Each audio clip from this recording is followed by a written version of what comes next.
Bismillahirrahmanirrahim. Alhamdulillah.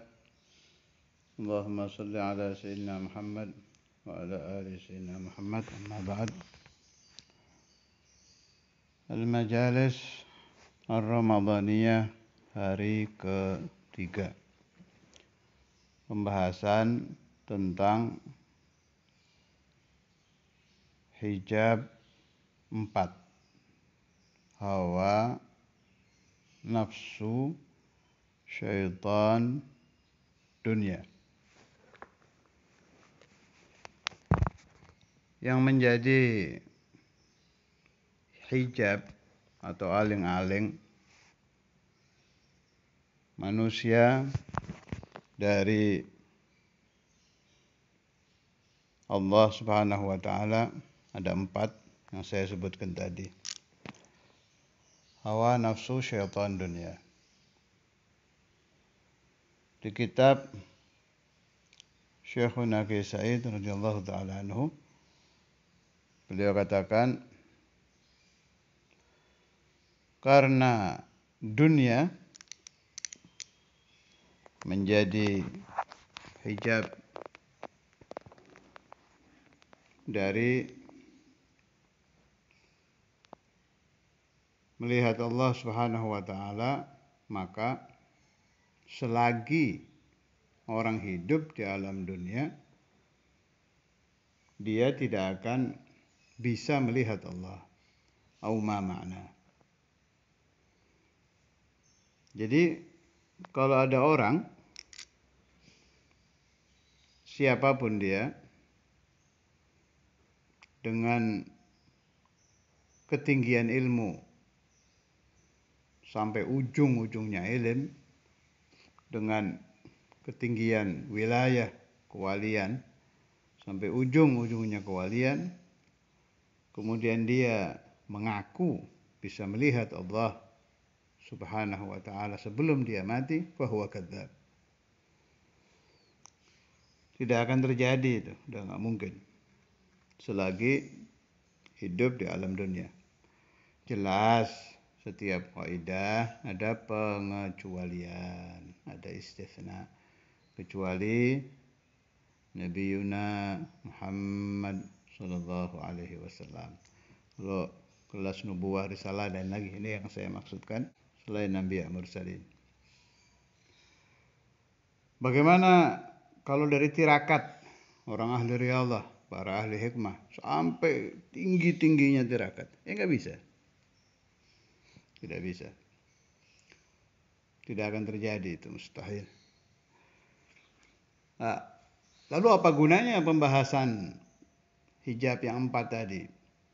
Hawa, nafsu, syaitan, dunia.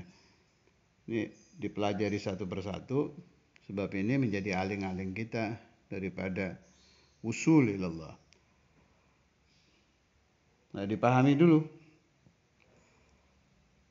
Usul ilallah, sampai kepada Allah, yang bisa dialami manusia ada 3. 1, usul ke ilmu yaqin. 2, usul ke ainul yaqin. 3, usul ke haqqul yaqin. Usul itu sampai. Orang kalau ingin sampai ke Ka'bah, dia tinggal berangkat saja ke Mekah, umrah, haji, atau pakai pesawat, apalah ke sana. Begitu kakinya sampai di Masjidil Haram, faqad wasala ilal Ka'bah. Dia dibilang wasil, orang yang sampai. Bab badannya dia sudah fi dairatil haram, di daerah tanah haram.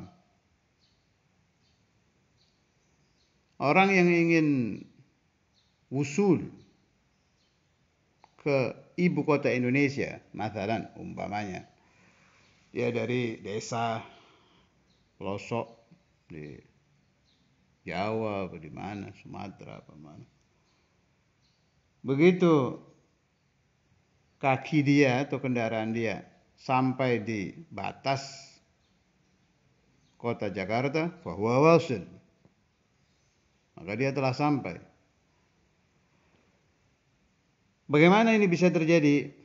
Sebab tanah haram, tanah Jakarta ini benda, makhluk, jirim, benda.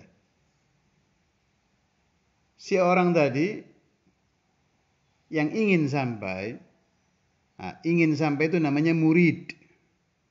Muridun, orang yang ingin sampai. Atau boleh kita ibaratkan salikun, orang yang menempuh perjalanan dari desanya menuju ke kota, dari negaranya menuju ke tanah haram. Menempuh, menuju, itu dibilang salik. Tuh tadi di awal saya katakan murid, orang yang ingin sampai. Sebab dua-duanya ini makhluk, dua-duanya benda, dua-duanya jirim. Jadi kaifiyatul wusul, caranya sampai, ya tinggal jalan aja ke sana sampai batas, wasal, faqad wasal. Tapi ini Allah ini. Bagaimana caranya sampai kepada Allah? Wusul ilallah. Allah Ta'ala laisa bimakhluk. Tidak ada di alam. Alam ciptaannya Allah. Di itu tempat. Alam ini ciptaan Allah. Sampai ke surga masih gampang. Mati aja lah husnul khotimah sudah masuk surga nanti.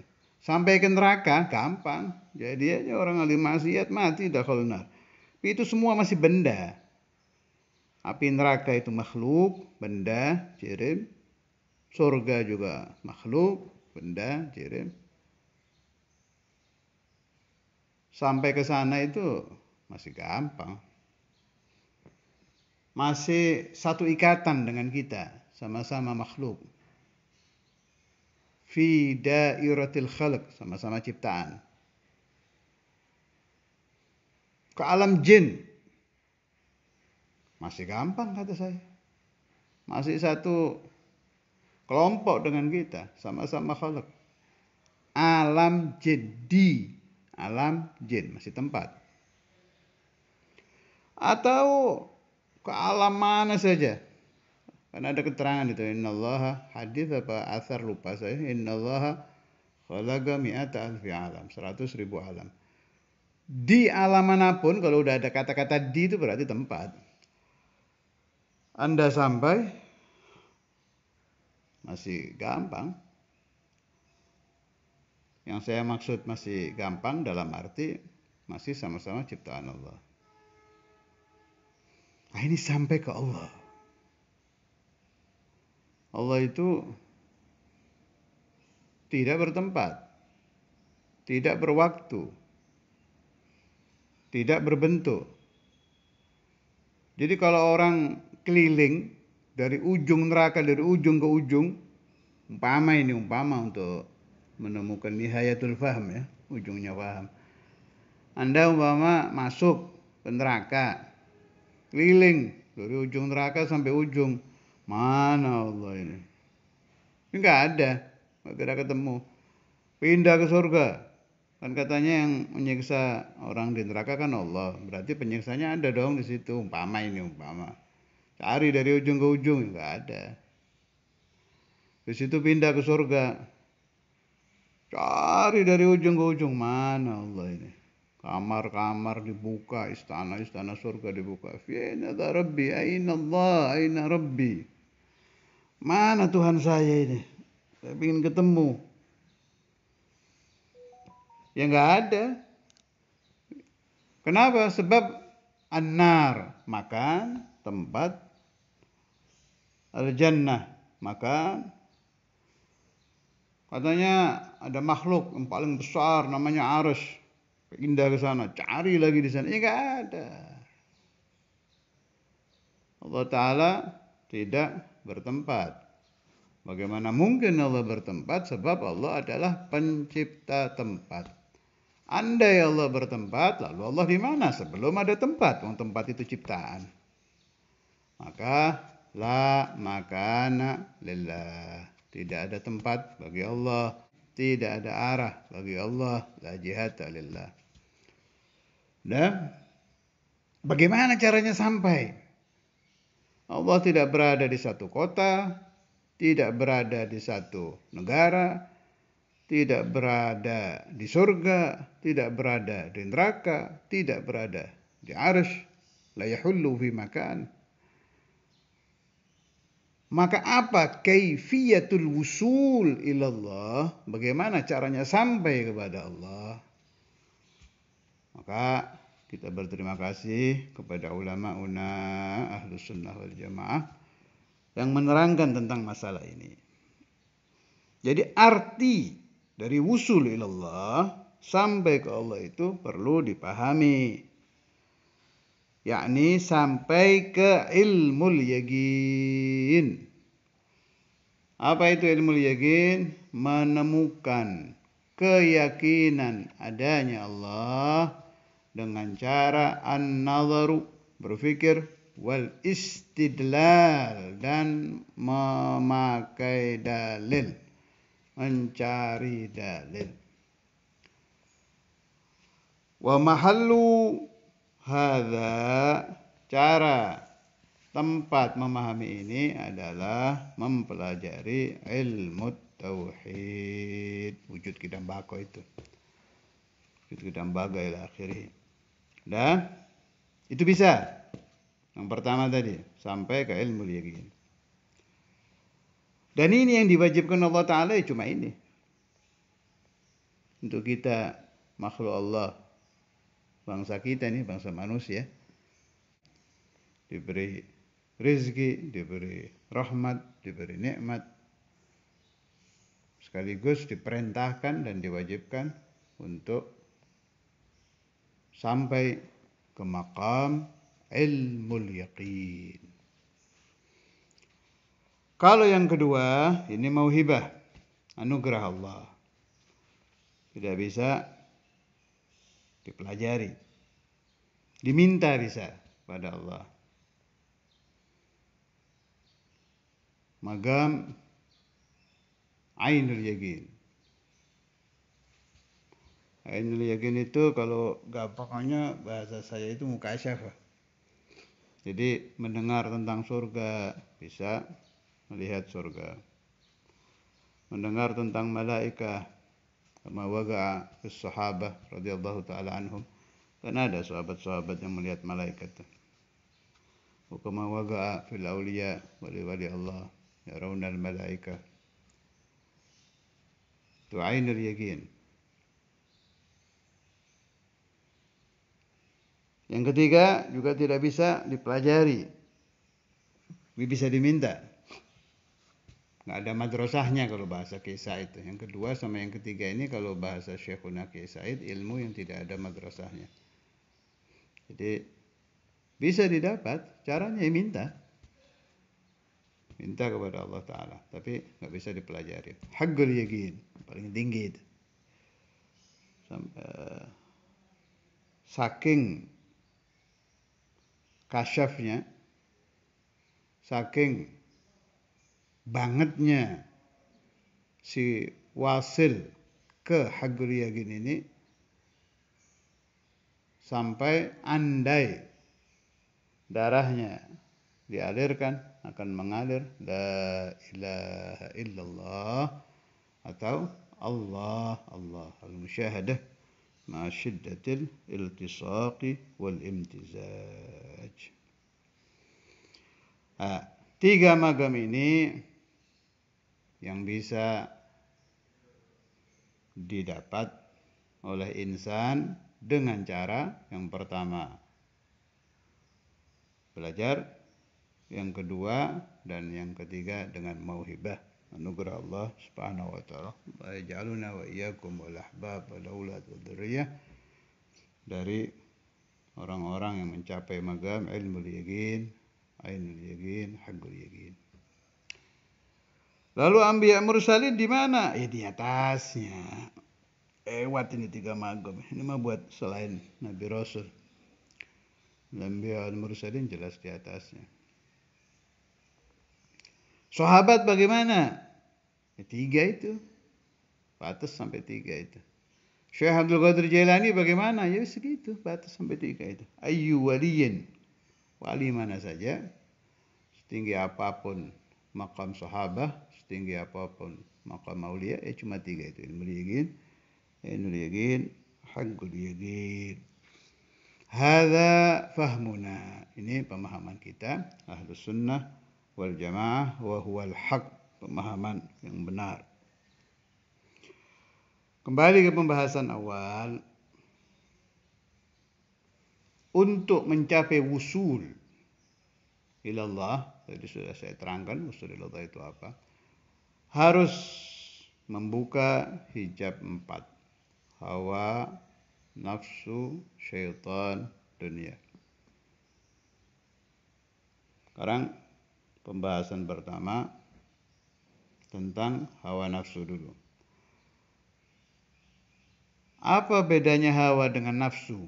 Terus saya ngaji dulu, saya tanya ke guru itu, dijawab. Kalau orang yang pernah belajar tauhid paham bahasa saya ini. Hawa itu a'rad, nafsu itu jirim. Itu dengan bahasa yang lebih mudah, hawa itu inginnya kita, kita ingin makan. Inginnya itu hawa, nafsunya itu rohnya, kitanya ini. Kitanya itu. Memang nggak bisa dipisah itu, selalu mulazamah antara hawa dengan nafas. Nah, kenapa dipilah-pilah itu di hijab? Ada hawa, ada nafsu. Insyaallah ya bayan, nanti ada penjelasannya. Sekarang hawa dulu.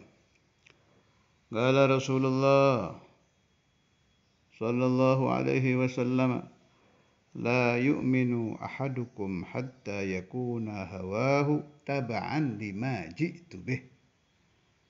La yu'minu ahadukum, tidak akan sempurna iman seseorang dari kalian, hatta yakuna, sehingga menjadi hawahu, hawa nafsunya, taba'an, ikut, lima ji'tu bih, kepada apa-apa yang aku Nabi datang dengannya. Maknanya begini,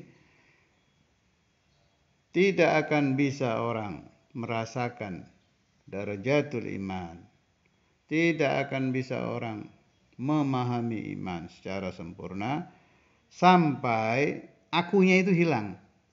Yang ada hanya perintah Nabi. Hawanya itu hilang. Ingin ini taruh dulu.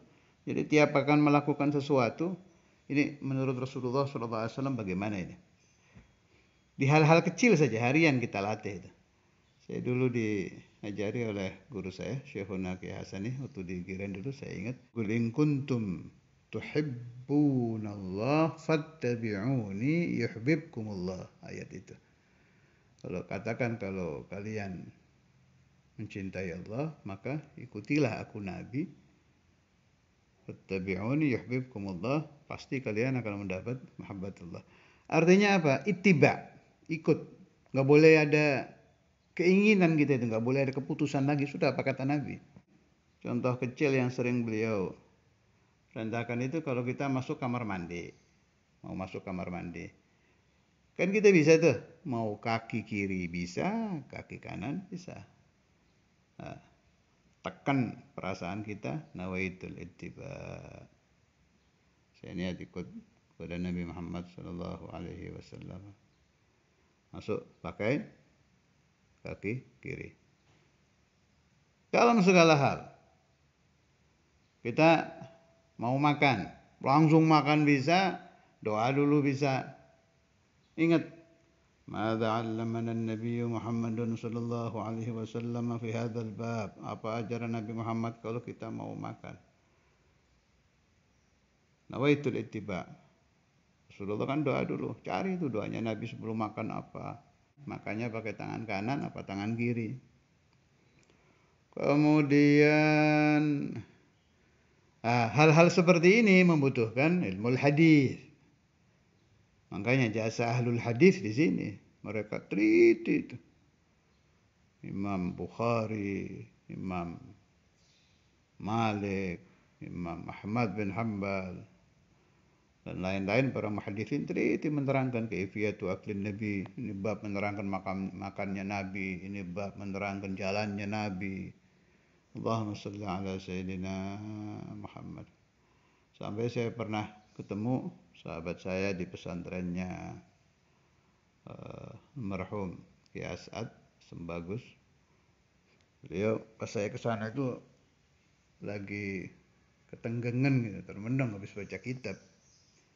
Dia bilang, saya kagum dengan Nabi Muhammad ini. Sampai sahabat yang tidak bisa tidur itu diajari ada doanya. Sampai urusan tidak bisa tidur, sahabat yashkuna ila Rasulullah sallallahu alaihi wasallam, mengeluh kepada Nabi Muhammad, dan Nabi Muhammad mengajarkan mereka doa. Artinya apa? Sampai hal yang kecil-kecil diajarkan oleh Nabi. Ya, kita tinggal ittiba, tinggal ikut. Kita akan marah. Mada yaqulu Rasulullah sallallahu alaihi wasallam?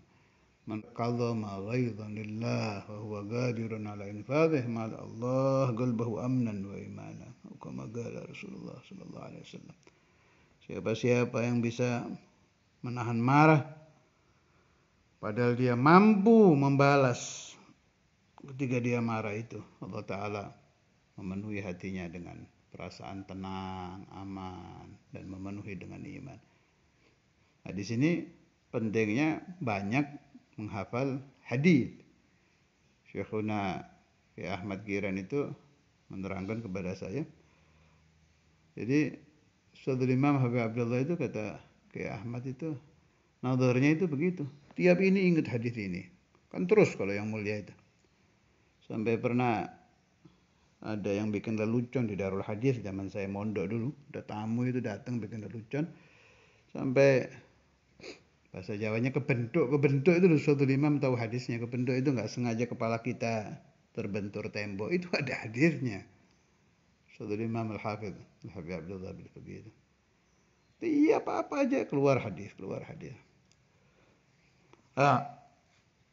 Semakin banyak kita tahu itu, kalau nggak bisa hafal hadisnya nggak apa-apa, hafal pemahamannya aja. Nabi Muhammad gimana dalam masalah ini, Rasulullah menghadapi ini bagaimana. Tinggal kita niat ittiba. Niat ikut Nabi. Nggak boleh sudah kita ikut hati kita sendiri, nggak boleh. Ini pemahaman akan lumayan panjang dan lama tentang hawa ini. Mungkin bisa sampai hari ketiga, keempat. Tentang ini. Bab ini juga penting. Sangat-sangat penting. Karena tidak akan sampai orang kepada Allah Ta'ala sebelum dia bisa membereskan tentang hawa nafsu ini. Dan berat, ini bukan masalah kecil ini. Mujahadatun nafs ini. Ini di kitab Al-Minanul Kubra, Syekh Abdul Wahab Sya'rani. Cetakan Darul Kutub Al-Ilmiyah, halaman 148. Saya lompat-lompat, jadi halamannya enggak bareng ini. Saya ambil yang penting-penting. Jadi, wa kafallahu al-mu'minina al-qital. Allah Ta'ala mencukupi orang-orang mukmin peperangan itu menurut pemahaman Imam Sya'rani itu bisyarah dari Allah Ta'ala. Kalau kita terus nangis minta ke Allah Ta'ala yang akan menolong kita untuk membereskan urusan hawa nafsu ini. Itu istidlalnya beliau pakai ayat itu. Soalnya kalau tidak ada pertolongan Allah Ta'ala, wah, sulit. Memang kita ini 24 jam gak bisa dari hawa nafsu. Inti bangunnya tetap ada hawa nafsu, tidur tetap ada hawa nafsu, habisnya kalau mati nanti. Nah, makanya butuh ma'unatullah, butuh rahmatullah, butuh inayatullah. Tapi sudah ada bisyarah, ada kabar gembira dari Allah Ta'ala. Wa kafallahu al-mu'minina al-qital. Itu dari situ Imam Sya'rani mengambil pemahaman. Kemudian hadis juga qala Rasulullah sallallahu alaihi wasallam, kalau tadi waqafallahu al-mu'minina al-qital ayatnya. Kalau ini hadis raja'na minal jihadil asghar ila al-jihadil akbar. Hadis terkenal. Ini akhrajahu al-Khatib al-Baghdadi fi Tarikh Baghdad. Hadis ini diriwayatkan Imam Khatib Al-Baghdadi dari Tarikh Baghdad. Raja'na kami kembali minal jihadil asghar dari jihad yang kecil ilal jihadil akbar dari jihad yang paling besar, yakni mujahadatun nafs, menentang hawa nafsu, lianna jihadaha daimun mustamirun, karena menentang hawa nafsu itu terus, tidak pernah berhenti. Kalau perang ada berhentinya, ada masanya, dari tanggal sekian sampai tanggal sekian, dari hari ini sampai hari ini. Kalau mujahadatun nafas terus menerus. Wa alaihi yanzilu qawluhu ta'ala wa'bud rabbaka hatta ya'tiyakal yaqin. Ibadahlah engkau kepada Tuhanmu sampai datang kepadamu al-yaqin, yakni al-maut. Fa inna Allah Ta'ala qad amara nabiyahu sallallahu alaihi wasallam bil ibadati hatta ya'tiyahul mautu fafham. Allah Ta'ala telah memerintahkan Nabi Muhammad sallallahu alaihi wasallam dengan ibadah sehingga datang kepadanya mati. Kenapa ini ayat ibadah bisa dilarikan ke hawa nafsu? Sebab ibadah itu mulazamah dengan hawa nafsu. Enggak ada yang enak ibadah itu. Ini di bawahnya nih. Wa innama kanatil ibadatu mujahadatan li'annaha kullaha mabniyatun ala mukhalafatin nafsi. Tadi ayat tentang ibadah kok bisa dilarikan ke masalah mujahadah nafsu. Kenapa? Karena semua ibadah dibangun dengan menentang hawa nafsu. Idza jami'ul ibadati ta'bahan nafsu min asliha. Karena semua ibadah itu nafsu kita tidak ada yang mau melakukannya. Laula lutfullahi tabaraka wa ta'ala biha. Seandainya tidak ada lutuf dari Allah Ta'ala. Wa innama kana kullu man jahada nafsahu wa ghalabaha wa qatalaha bisayfil mukhalafah yuhyiha Allahu azza wa jalla liyaktuba lahu thawaban daiman mustamirran kama marra. Nama dan sesungguhnya karena ada orang yang menentang hawa nafsu dan mengalahkan nafsunya dan membunuh nafsunya dengan pedang mukhalafah, dengan pedang menawan hawa nafsu, pasti Allah Ta'ala akan menghidupkan si nafsu tadi sehingga selalu mendapatkan pahala dari Allah Subhanahu wa Ta'ala. Alhasil, ibadah itu tidak ada yang enak. Nah, karena tidak ada yang enak berarti bertentangan dengan hawa nafsu. Kita paksa. Nah, pasti paksa dulu. Nah, paksa itu namanya mujahadah. Ini yang saya baca tadi dari pemahaman Syekh Abdul Wahab Asy-Sya'rani. Insyaallah besok ada tambahan pemahaman Imam Sya'rani juga dan pemahaman gurunya Ustadzul Imam dari Tuhfatul Asyraf. Ada guru yang mulia di Siwun itu Al-Habib Imam Al-Qutub Muhammad bin Hadi As-Sudaf, muhaddits. Selain wali kutub beliau juga muhaddits. Ada pemahaman bagus tentang hawa nafsu insyaallah. Nagra'uhu bukrah. Nas'alullah subhanahu wa ta'ala ay yaltufa lana wa lakum wa li jami'il ahbab wa dhurriyyah wa jami' man nawaitu lahu ila hadratin Nabi Muhammad sallallahu alaihi wasallam. Al-Fatihah.